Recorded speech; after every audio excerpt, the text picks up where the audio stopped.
Pessoal do Instagram, isso.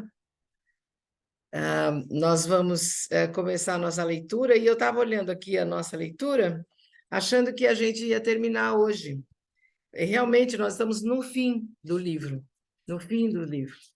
Tem esse final, esse capítulo final, e depois tem um epílogo. E aqui um cálculo que eu fiz foi que nós estamos hoje na página 161. Então, nós vamos ler hoje a página 161, e vamos eu acredito que até a 168, por aí. Talvez até um pouco mais, mas eu acho que não. Então, essa leitura me dá uma previsão de mais uns 3 domingos para a gente terminar toda a leitura desse livro. A leitura inteira, completa, do começo até o final, né? Da introdução até o epílogo. E nós estamos fechando os ensinamentos, nós estamos fechando o quarto segredo sagrado, e a quarta jornada da vida, que é seja um criador consciente de riqueza. O criador consciente de riqueza, aquele que faz din-din, que faz dinheiro, que prospera na vida, na existência, que tem sucesso nos seus projetos, que consegue viver em um estado de abundância e prosperidade.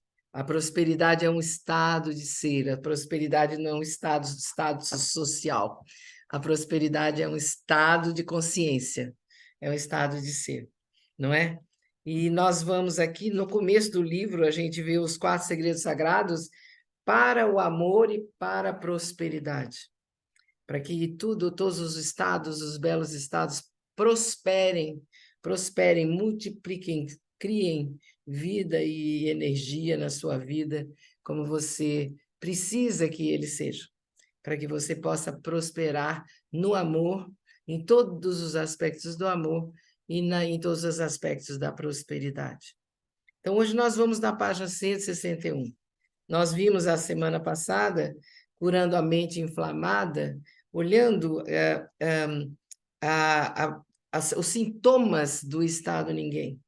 O que é o relacionamento, o tipo de relacionamento que você tem com a riqueza, com o dinheiro, com o valor existencial. As pessoas nessa situação tendem a ter uma fixação obsessiva no dinheiro, com o dinheiro, ou uma aversão total a ele. Ou então elas ficam oscilando. Uma hora elas estão com aversão pelo dinheiro, não querem saber de nada e não acham que o dinheiro não traz felicidade para ninguém, mas em outros momentos estão completamente obcecadas pelas contas, pelo dinheiro, por aquilo que está acontecendo no seu banco, na sua conta bancária. Então, nós discutimos primeiramente essa obsessão pelo dinheiro, que é muito importante, né? A pessoa que alucina, nós contamos a história de May, da professora de Ikebana, que tinha medo de não ter dinheiro quando envelhecesse, né? E aí ela, a partir de um processo de autoconhecimento, de interiorização, ela foi descobrindo, quando ela foi percebendo que os problemas atuais que ela tinha, que realmente ela gastava dinheiro sem imprudentemente, ela não dava atenção a certas coisas importantes. E essa liberação veio através do momento em que ela percebeu que os seus problemas desse momento da vida dela eram apenas resultados do seu estado interno. É aquele nosso chavão, quando eu digo para vocês, o nosso estado interno vai na frente e a nossa vida vai atrás. Todos os aspectos da nossa vida vão atrás do nosso estado interno. Então, toda a jornada espiritual pela qual a May passou e que nós passamos também quando vamos ao ICA, quando estamos nesses processos com os mestres, ela teve uma modificação do seu estado neurobiológico, dos seus cérebros, neurológicos do seu cérebro, nós também temos. e através dessa energia que nós recebemos, do acesso a essa conexão profunda com a grande inteligência universal, que é a Diksha.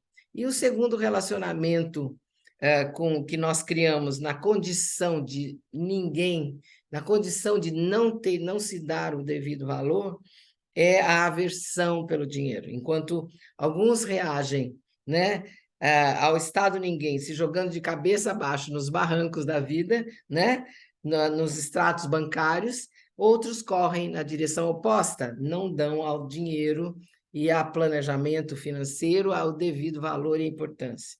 Não é? Então ficam num estado de repulsa interior.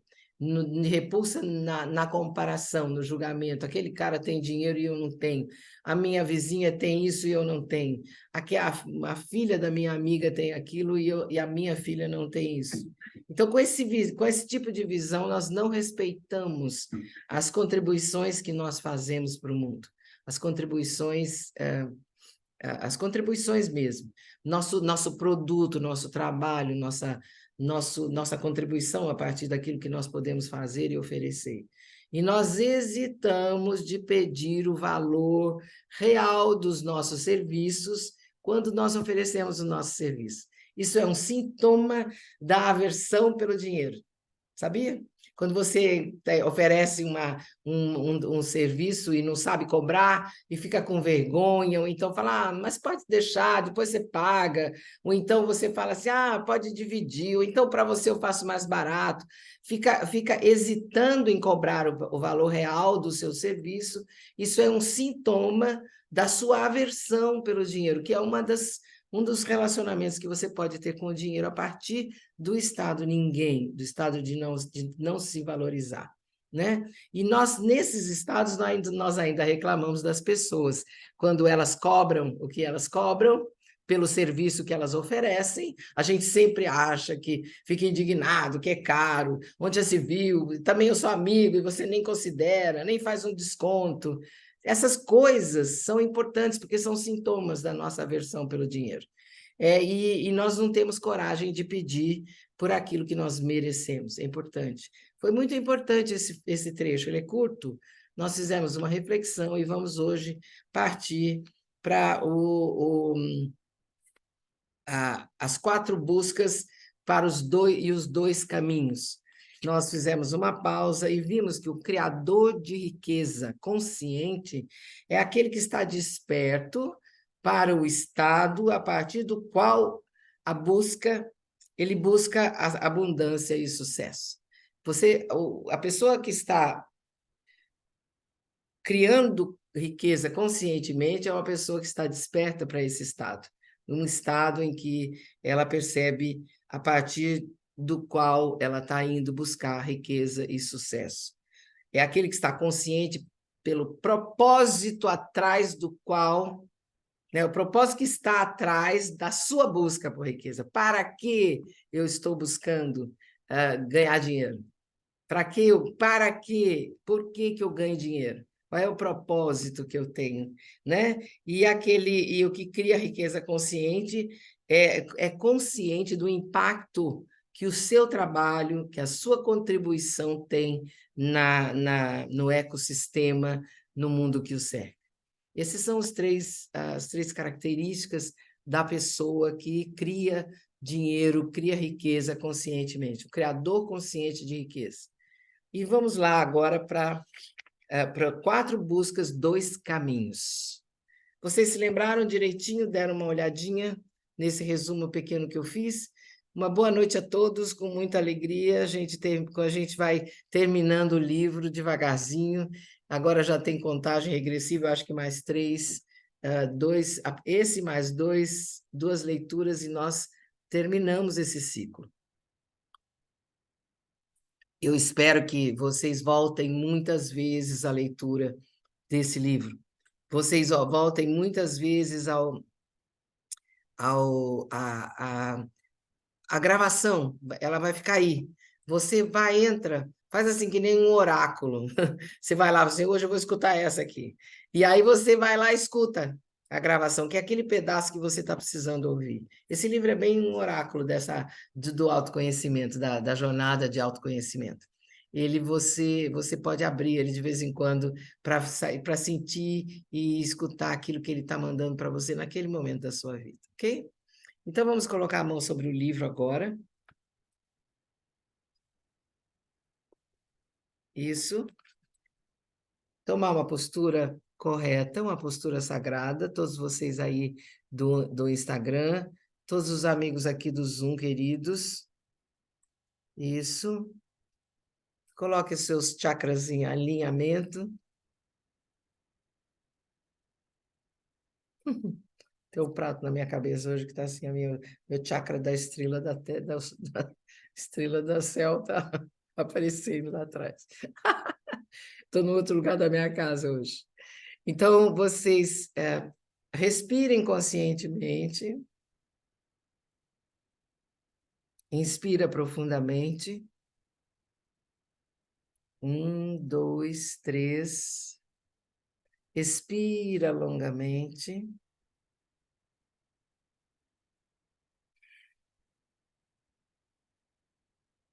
Faça 3 respirações assim.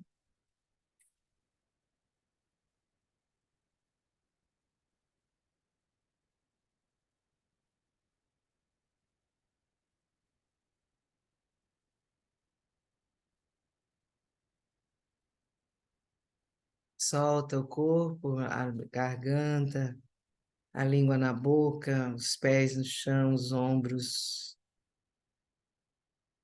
E repete: eu estou aqui. Eu estou aqui. Vai devagarzinho para o seu lugar, para o seu coração espiritual, santuário do seu mundo interno.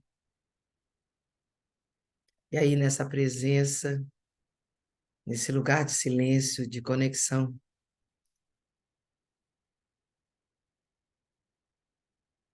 sinta que você não está só e faça uma intenção clara e poderosa sobre essa leitura. Repita comigo: eu quero que todos os ensinamentos que vierem hoje na leitura se tornem experiências vividas para mim. Eu quero, eu permito, eu abro a minha consciência para ser completamente transformada e eu me torne um criador consciente de riqueza na minha vida.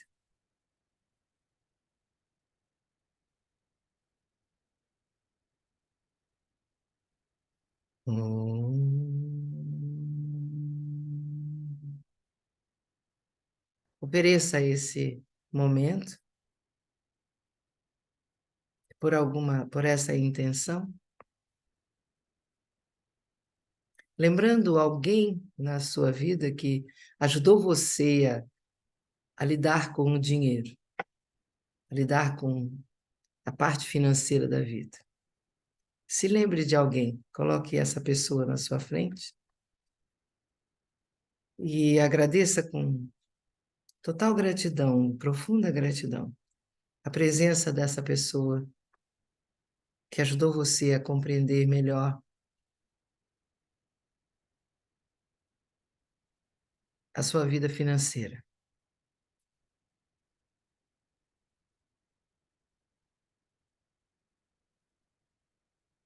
Tome uma respiração profunda, abra os olhos devagar.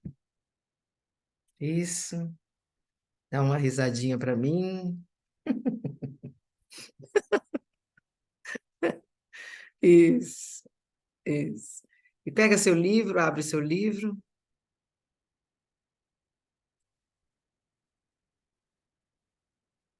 seu caderno. Boa noite, Ilse. Boa noite, Marta, Marinês, Almira, Cláudia Quadros. Boa noite. Vamos começar a nossa leitura, página 161. 4 buscas, 2 caminhos.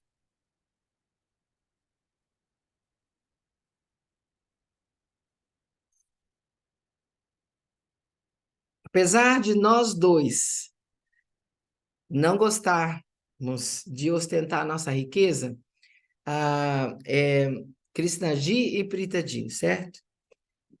Ou de ostentar qualquer coisa, na verdade, queremos compartilhar a sabedoria que nos guiou na criação de empresas internacionais bem-sucedidas durante o nosso casamento de 22 anos, na época do lançamento do livro, e que também auxiliou muitos de nossos alunos a se tornarem criadores conscientes de riqueza.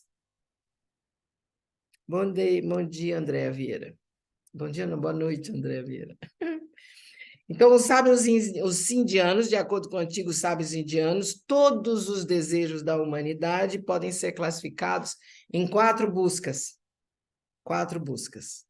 A primeira busca se chama Artha, a segunda Kama, a terceira Dharma e a quarta Mukti. Ok? Então, a primeira busca, Artha, se refere à riqueza. A riqueza, dinheiro, riqueza e todos os confortos e luxos que o dinheiro pode oferecer. Artha se refere a todos os confortos e luxos que o dinheiro pode oferecer. A segunda busca, Kama, com K. Amor em todas as suas formas, como afeto, intimidade, respeito e compaixão. Todas as formas de amor na busca denominada Kama, com K. Terceira busca, Karma, Dharma, a paixão por fazer a diferença para sua família, sua empresa, seu trabalho, sua comunidade, seu mundo. Dharma é a sua paixão por impactar, fazer a diferença no seu mundo. E, finalmente, Mukti, que é um despertar espiritual, também chamado de iluminação, quando você se liberta do sofrimento e da ilusão de separação. Essas quatro colunas, essas 4 buscas, não são sequenciais. Uma tem que fazer a primeira, a segunda, a terceira, a quarta. Não, elas podem ser concomitantes. Vamos lá. Não importa quais são os nossos desejos, todos se enquadram em uma dessas 4 buscas primordiais. Apesar de esse conhecimento ser prevalente na cultura em que fomos criados na Índia, foi apenas após começarmos a pensar nos programas da academia que compreendemos melhor essa visão antiga dos sábios indianos. Cada um desses 4 objetivos, e por consequência, todos os desejos humanos, podem ser explorados a partir de um belo estado de ser ou de um estado sofredor, ou do sofredor estado ninguém. Ou você explora essas 4 buscas a partir de belos estados, ou você explora a partir do estado ninguém, que é um estado sofredor. Vamos explicar melhor e vamos começar pelo Dharma. Pelo Dharma. O Dharma, o que era mesmo? A paixão por fazer a diferença no seu mundo, certo? Então, temos aí, todos temos responsabilidades, como filhos dos nossos pais, companheiros dos nossos parceiros, cidadãos da nossa comunidade. Porém, quando executamos nossos papéis em um estado de estresse, eles se tornam fardos. Tarefas que temos que suportar o peso delas. Nós cumprimos deveres porque somos guiados por ideais ou porque tentamos fazer a nossa parte em um sistema. Por isso que nós cumprimos deveres. Então, veja aí o que você fala sobre, isso eu faço porque é meu dever. Nós cumprimos deveres porque somos guiados por ideais ou porque tentamos fazer parte de um sistema. Mas fardos, cargas, peso, não inspiram ninguém. Por outro lado, quando entramos em um belo estado, cuja essência é a conexão, o nosso Dharma vira uma paixão por colaborar com a nossa família, com a nossa comunidade, com a sociedade. Se a gente está num belo estado, essa ação vira paixão. A conexão vira paixão. Nós usamos as nossas habilidades, a nossa influência e tudo que temos pelo bem-estar maior, não apenas o nosso bem-estar, ok? Reconhecemos a interconexão de todas as coisas e compreendemos que o nosso estado e as nossas ações têm efeitos abrangentes na teia da vida, eles impactam a teia da vida. Quando consideramos o efeito cascata que naturalmente nós criamos com o nosso trabalho, com a nossa ação, será que algum de nós poderia mesmo ser um ninguém? É muito importante isso aqui. Para um pouquinho e pensa aí. Quando consideramos o efeito cascata que naturalmente nós criamos. O que é o efeito cascata? O efeito cascata são as consequências que advêm daquele movimento que você fez, do ato que você colocou, da ação que você pôs, do trabalho que você ofereceu, da contribuição que você fez. Tudo aquilo que você faz gera um movimento, impacta uma série de coisas, cria novos movimentos. E você nem sempre se dá o valor a esse efeito, nem sempre vê o resultado, nem sempre imagina ou percebe o resultado do seu trabalho, das suas ações, dos seus movimentos. Você não percebe o quanto porque você cozinha um almoço, uma coisa muito simples de alguém de todos nós, o quanto esse efeito da sua ação de oferecer um alimento gera e resulta nas pessoas que participam daquela refeição. O quanto que uma pessoa da manutenção de um prédio, por exemplo, não percebe o impacto e o efeito cascata do seu trabalho de limpar, de organizar, de movimentar o bem-estar que ela traz no seu trabalho de manutenção, de limpeza. O efeito cascata que tem uma faxineira, um faxineiro, um organizador, um motorista, um empresário, imagina, uma dona de casa, um estudante, quando ele se coloca em movimento para criar riqueza, para ganhar dinheiro, ele não lembra do efeito que ele está criando porque ele está saindo para trabalhar. É muito importante você observar qual é o resultado, o efeito cascata que surge a partir do trabalho que você faz, seja ele qual for. Então, quando você considera o efeito cascata que naturalmente nós criamos, será que algum de nós poderia ser um Zé Ninguém? Pensa bem. Da mesma maneira, nós falamos aqui do Dharma, certo? Da mesma maneira, o Kama, que é a busca de amor, pode ser perseguido nesse estado ninguém. E quando isso acontece, quando alguém está procurando amor a partir do estado ninguém, o desejo por afeto se torna uma ânsia interminável, se torna uma obsessão que nunca acaba, que nunca se satisfaz. Tentamos desesperadamente agradar ou ser agradados pelos outros. A gente fica buscando ser amado e amar os outros o tempo inteiro, enquanto você faz tudo que você faz. Essa procura desesperada pelo amor, pelo prazer de amar e ser amado, vira uma obsessão descontrolada. Se você procura amor a partir de um estado de ninguém.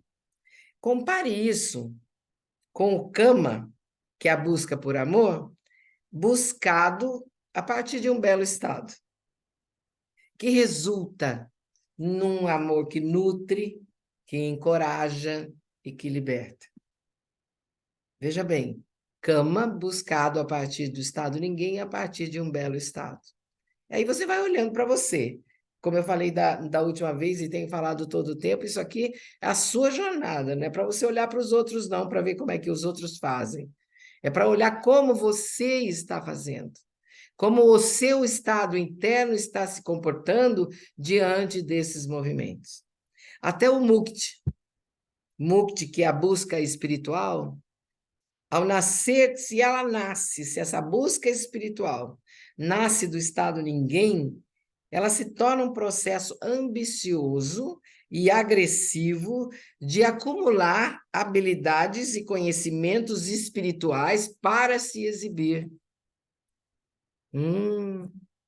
Já viu? Você pode? O pessoal do Zoom está dando uma risadinha aqui. E vocês aí do Instagram? Já viu se pode? Esse processo, se você a busca espiritual, eu sou um buscador espiritual, eu faço isso, eu faço aquilo, eu faço aquele outro. Eu faço essa formação, eu já fiz isso, e faz 10 anos, 20 anos, e então eu faço 30 anos que eu busco, sou buscador espiritual. Se a busca espiritual nasce desse estado de ninguém, ela se torna um processo ambicioso e agressivo de acumular conhecimentos e habilidades espirituais para se exibir. Não porque eu sei fazer isso, porque eu sou curador, porque eu já fui iniciado, porque isso, mais aquilo. Pensa em tudo isso. Eu estou com uma virose doida, então minha temperatura às vezes sobe, às vezes desce. Eu fico bem atrapalhado hoje. Então, veja bem, é muito importante olhar, todos aqui são buscadores espirituais. A partir de que estado você está fazendo essa busca? Né? Tentamos fugir dos desafios da vida real ao nos agarrarmos a uma autoimagem sublime do misticismo. E, como resultado, acabamos nos aprofundando ainda mais no caminho do desespero, do isolamento e do conflito. É por isso que até indivíduos muito devotos sentem que estão brigando com o universo, e algumas das pessoas mais generosas que nós conhecemos não conseguem silenciar aquela vozinha que choraminga. Por que a vida de todo mundo parece ser tão mais fácil do que a minha? Que nem sempre a pessoa ela expressa, ela fala alto, mas com certeza pergunta dentro do seu próprio coração. Então, veja bem, é muito importante essa observação, essa contemplação. Um exemplo clássico de alguém que seguiu o caminho espiritual no estado ninguém é o primo do Buda, Devadatta. Devadatta era bonito e inteligente, muitas vezes levando crédito por ser ainda mais eloquente em seus discursos do que o próprio Buda. Reza a lenda que quando os dois eram crianças, Devadatta atirou em um cisne que caiu aos pés do primo. O Buda imediatamente começou a cuidar dos ferimentos do animal e recuperar a saúde dele. Devadatta queria o cisne para si, já que fora o seu tiro que o acertara. Mas os anciãos decidiram dar o cisne ao Buda, que fizeram o cisne voltar à vida. Talvez esse tenha sido o início do estado ninguém em Devadatta. Ou talvez o início tenha ocorrido em algum evento posterior. Quando o Buda finalmente voltou para casa após a sua iluminação, Devadatta entrou para o seu monastério, mas apenas porque tinha o desejo secreto de provar que seria um professor ainda melhor que o Buda. Ele teve uma vida muito austera e morreu infeliz. Ele a busca espiritual do Devadatta era a partir de um estado de comparação, de competição com o seu primo. Devadatta também é um nome importante, porque é o nome do cavalo do Kalki. Vocês conhecem Kalki?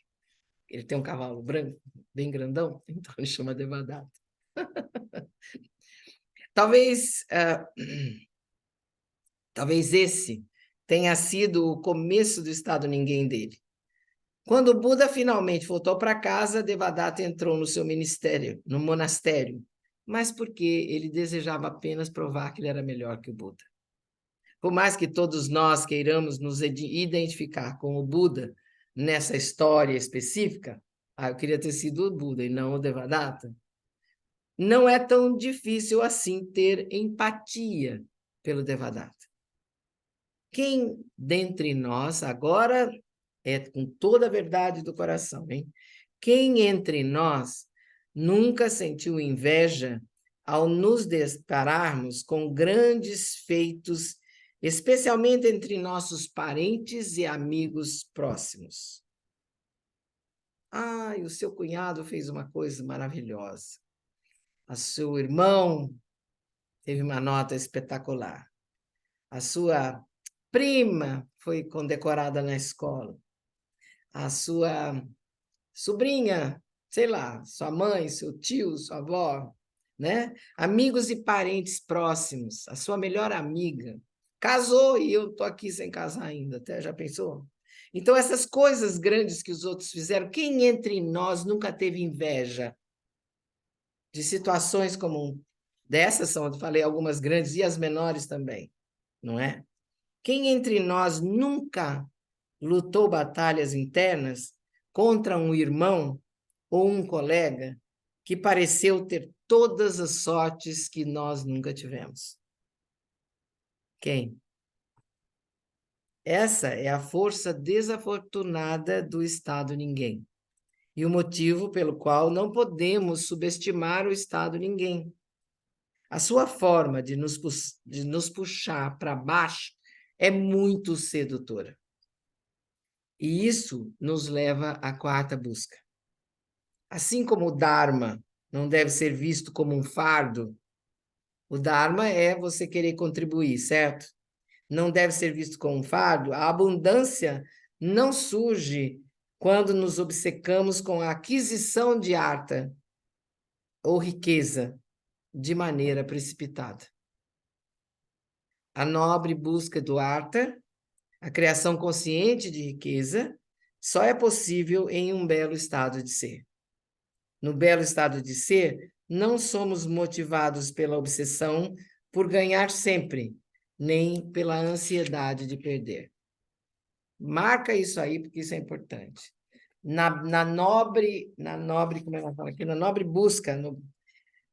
busca do arta, que é a criação consciente de riqueza, nós não somos motivados pela obsessão por ganhar, nem pelo medo de perder, pela ansiedade de perder.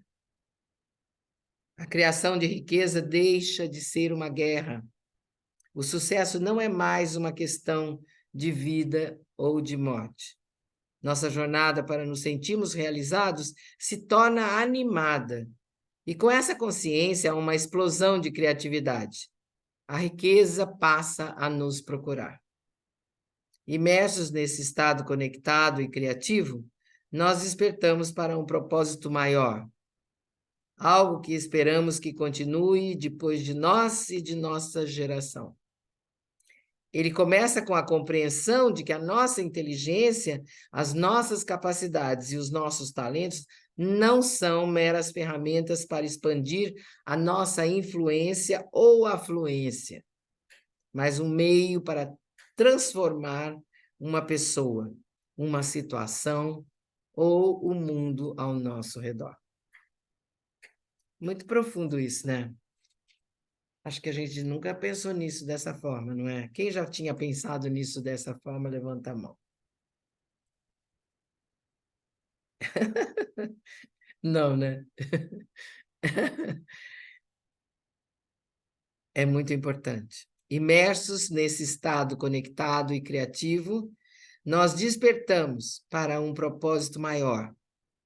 Algo que nós esperamos que continue depois de nós e da nossa geração. ele começa com a compreensão de que com a nossa inteligência, nossas capacidades e nossos talentos, eles não são meras ferramentas para expandir a nossa influência ou afluência, mas instrumentos para transformar uma pessoa, uma situação ou o mundo ao nosso redor. Mas o que fazer quando sentirmos que temos um propósito?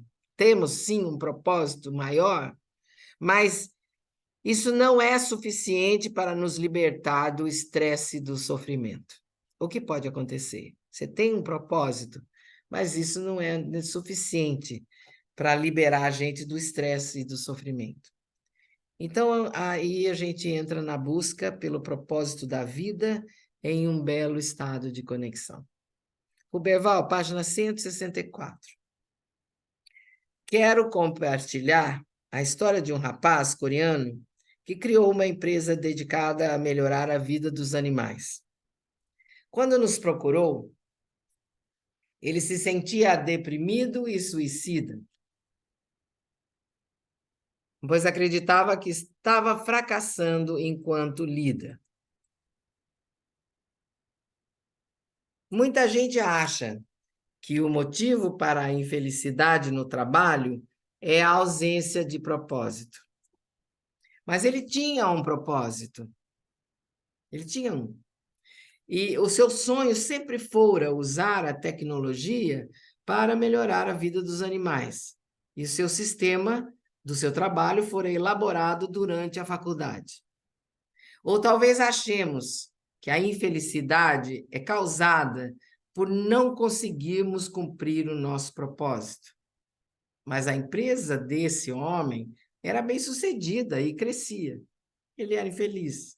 Quem sabe, então, o motivo para a infelicidade seja algum problema na hierarquia da companhia. Mas o nosso aluno não tinha nenhum problema nesse quesito.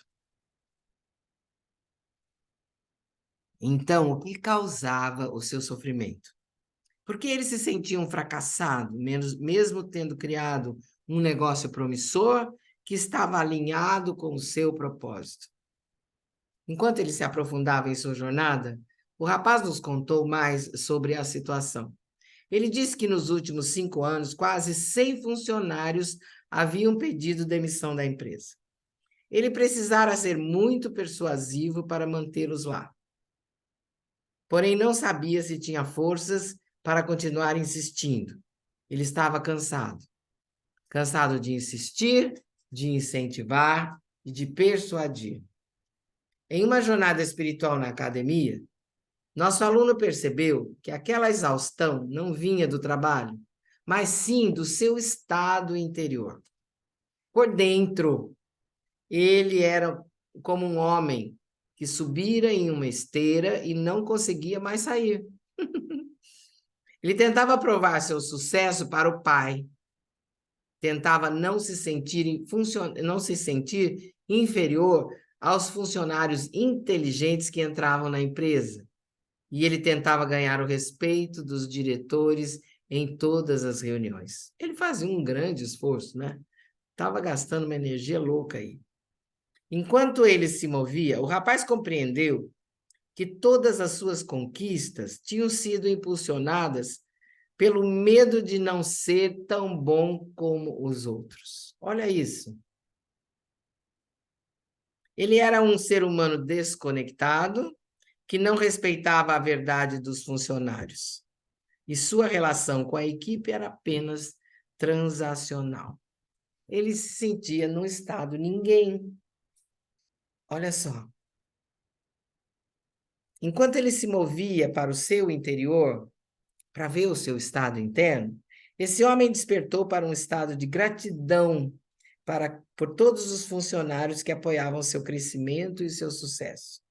E começou a se importar com as frustrações e as insatisfações deles. 9 meses após essa jornada transformadora, depois de tentativas de direcionar a equipe para um clima de mais harmonia, a situação dentro da empresa já está mudando. Como essa história mostra, até um profundo senso de propósito pode sofrer com os estados internos de sofrimento. Quando o trabalho, a carreira e os objetivos que você tem são impulsionados pelo estresse, a vida profissional se torna uma zona de guerra do inconsciente destrutivo. Você não vai ganhar dinheiro. O custo é muito alto. Depois você lê outra vez, escuta outra vez o começo do Estado Ninguém novamente. Por outro lado, quando o seu trabalho é inspirado por um belo estado de ser, vira um parque de diversões para a presença da inteligência universal. E o que ela vai fazer? Porque nós já vimos o segredo da inteligência universal. Quando você está em conexão com essa grande inteligência universal, ela se põe a seu favor e a sua vida vira uma sequência de sincronicidades, ou como nós chamamos na busca espiritual, de milagres de todo dia. O seu estado de ser é como um cavalo que conduz uma carroça na direção que bem entender. A carroça pode ser a sua carreira, seus relacionamentos profissionais, ou o impacto que você tem em todo o ecossistema. Seus estados lideram o caminho e a sua vida vai atrás. Ei! Chegamos lá. Então agora eu falo, aí vocês vão fazer um coro. O seu estado interno vai na frente e a sua vida vai atrás, em todos os aspectos, ok? Mas aonde? Aonde você está indo? Vamos refletir sobre algumas questões básicas. Aonde você está indo? E o que guia você nessa direção? Olha que pergunta.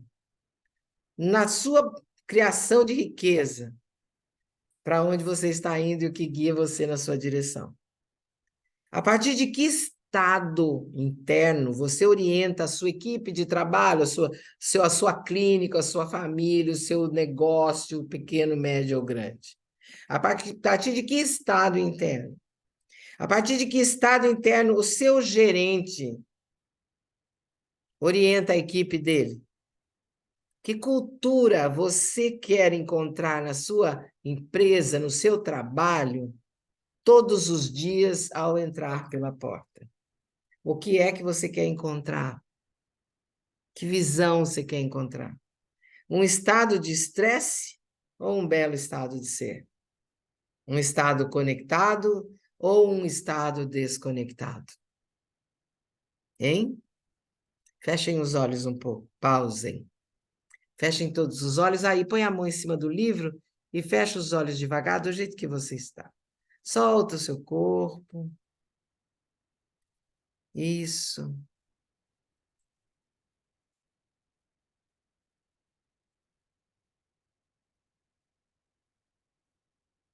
Respira conscientemente.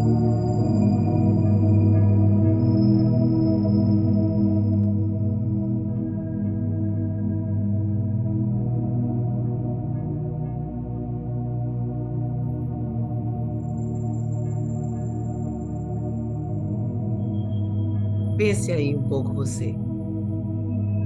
Nesse momento, o que é que está dirigindo a sua decisão de carreira, sua decisão de profissão? O que está dirigindo a sua decisão, o seu trabalho? Você está seguindo o quê? A sua ansiedade? O trabalho que você está realizando e no qual você está ganhando dinheiro, está servindo apenas para pagar as contas?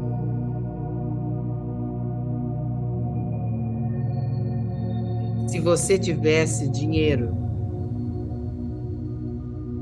você pediria demissão sem pestanejar desse trabalho?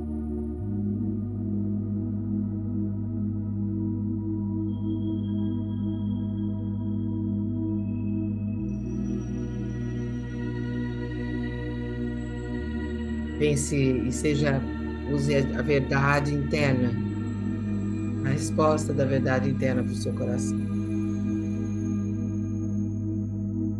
O que está dirigindo a sua decisão de carreira? Você está seguindo sua frustração e a sua raiva?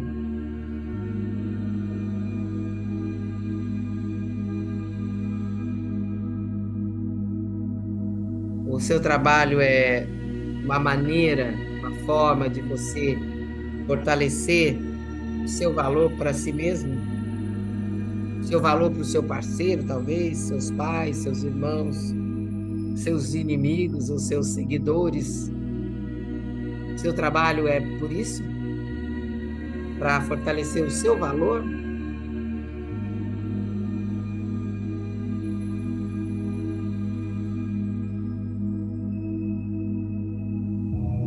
Ou talvez você esteja seguindo o seu tédio? Trabalho é apenas uma maneira de escapar do enfado da vida? Um modo de matar o tempo?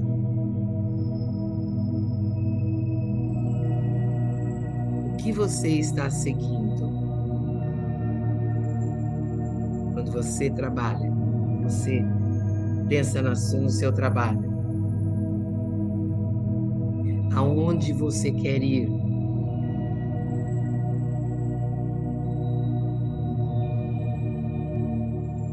Por favor, observe a sua verdade interior sem resistir, sem oferecer resistência.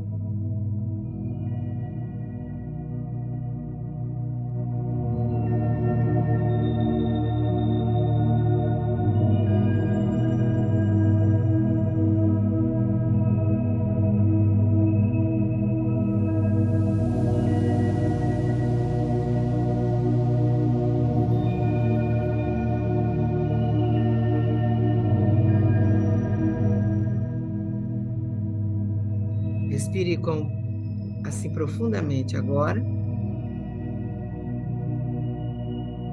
e vá abrindo seus olhos devagar.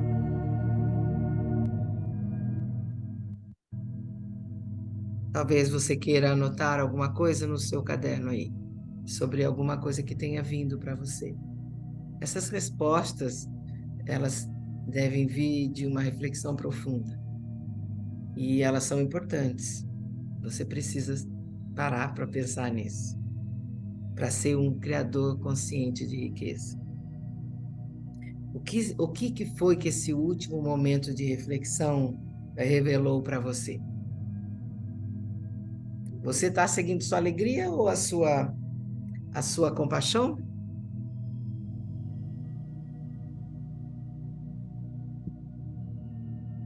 Ou você permitiu que o medo e a ansiedade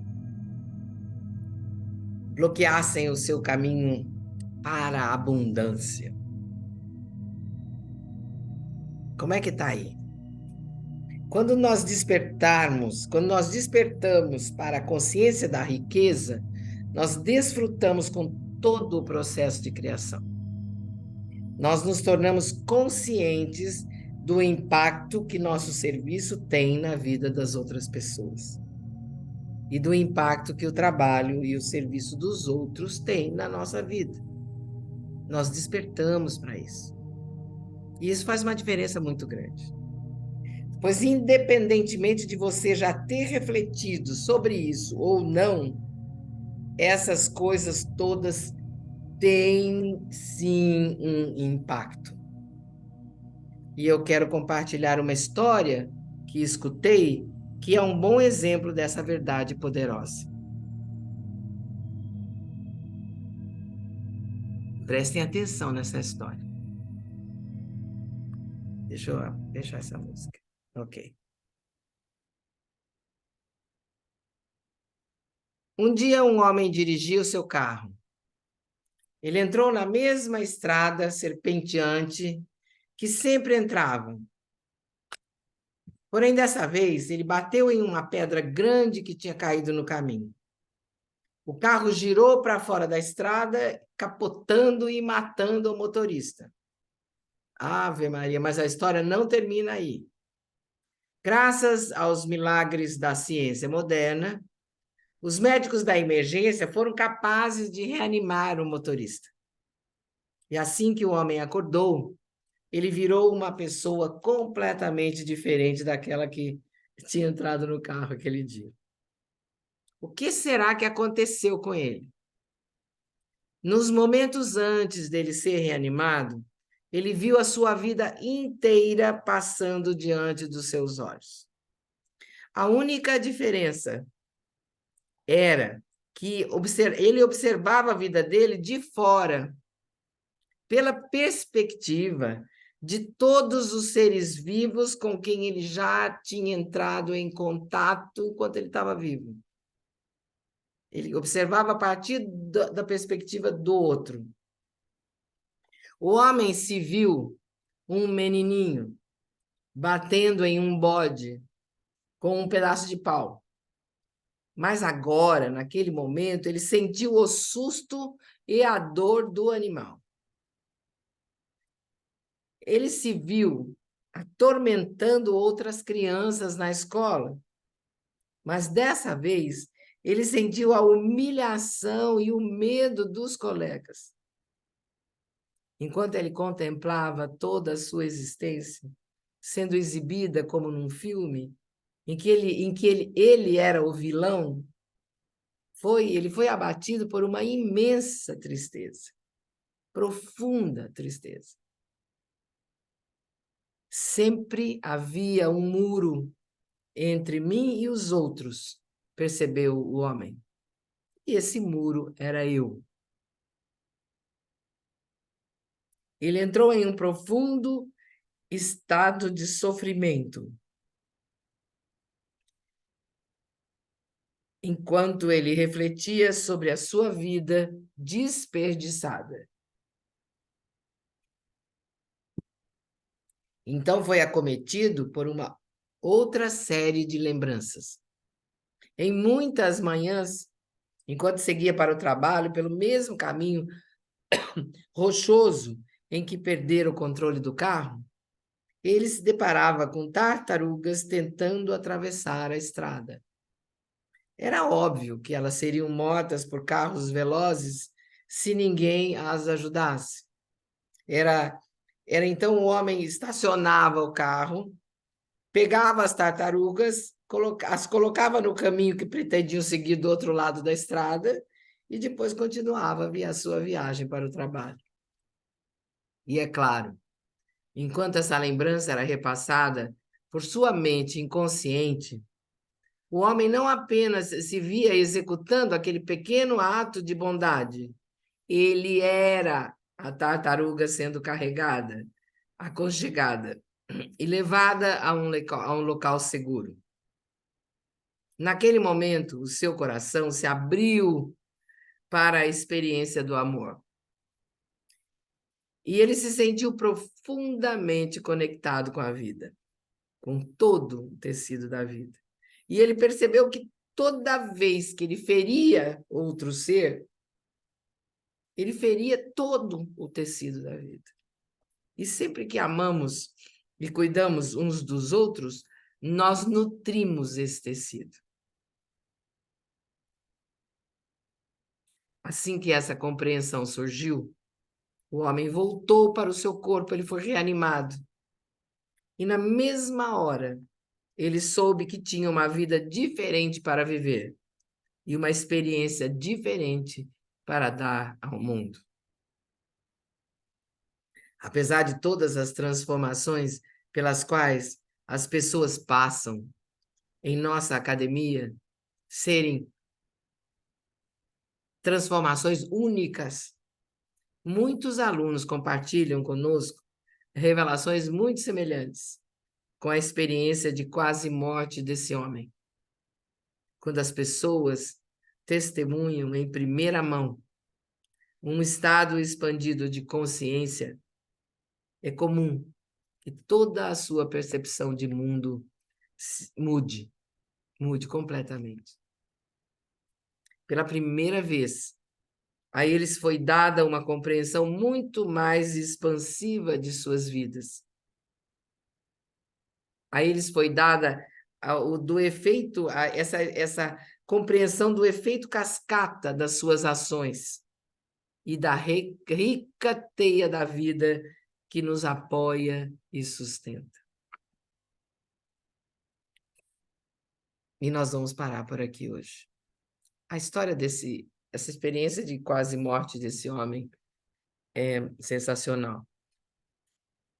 É uma experiência para você fazer, não como uma experiência de quase morte, claro, mas você observar como um filme toda a sua vida, todos os atos que você coloca, e tentar sentir do outro lado aquilo que você está provocando. E sentir como o outro sente aquilo que você faz no caminho da sua criação de riqueza. Fechem os olhos, por favor. Coloquem as suas mãos sobre o livro. Respirem profundamente.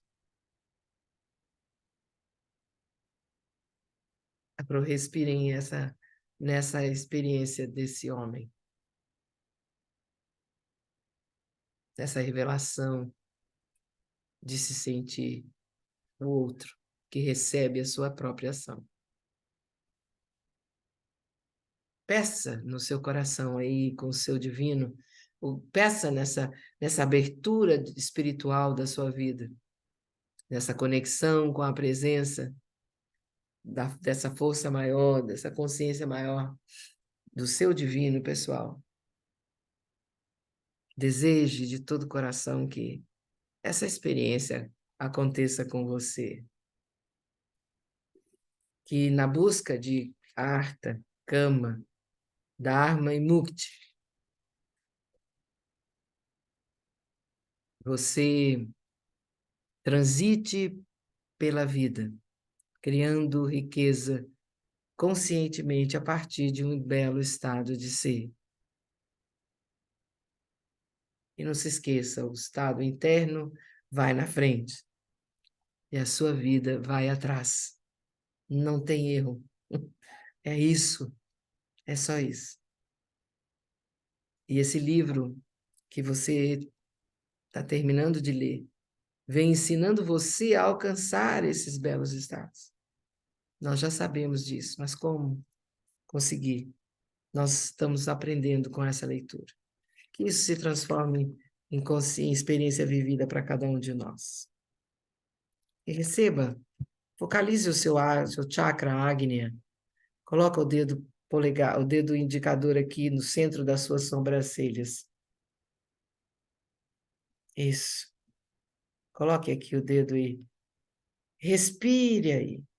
Se conecte com esse chakra, luz, neon, sabedoria, intuição, conexão interior.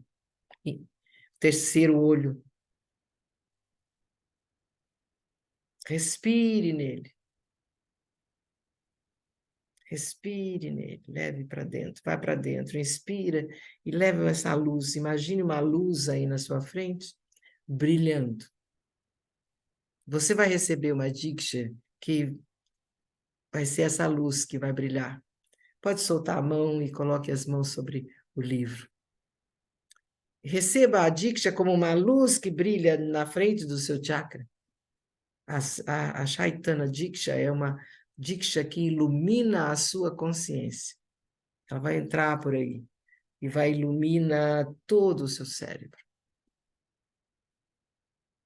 Vai encharcar todos os seus chakras de luz, de intuição, de conexão com a sabedoria do seu coração. Fique respirando aí um pouco.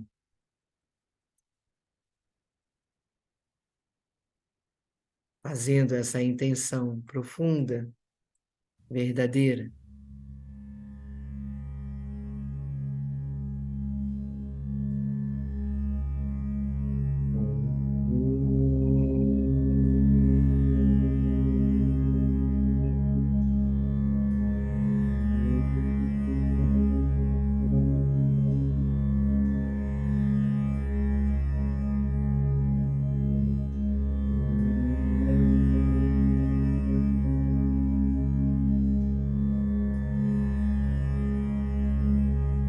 Om Hiranyagarbhaye Namaha. Om Hiranyagarbhaye Namaha. Om Hiranyagarbhaye Namaha.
Paz esteja no seu coração, que a paz esteja no coração dos seus amores, que a paz esteja no coração de todos ao seu redor.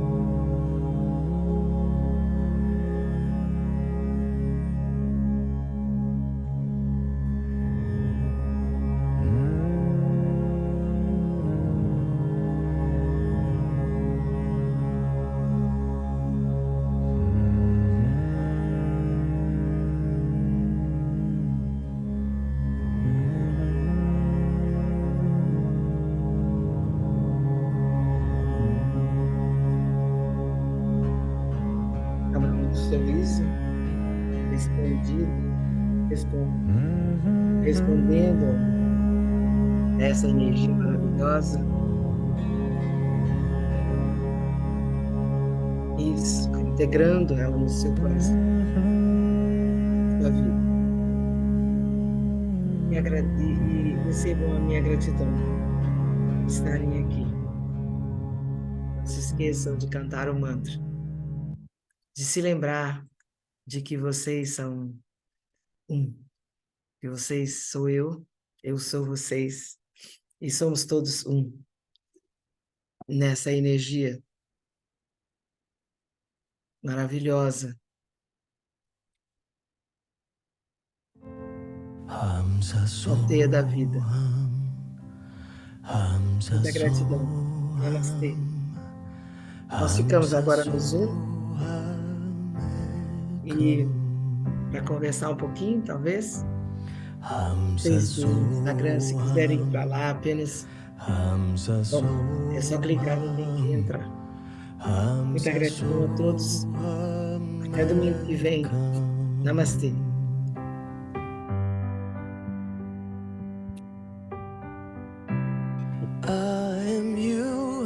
Elô. Oi, Elô. E aí?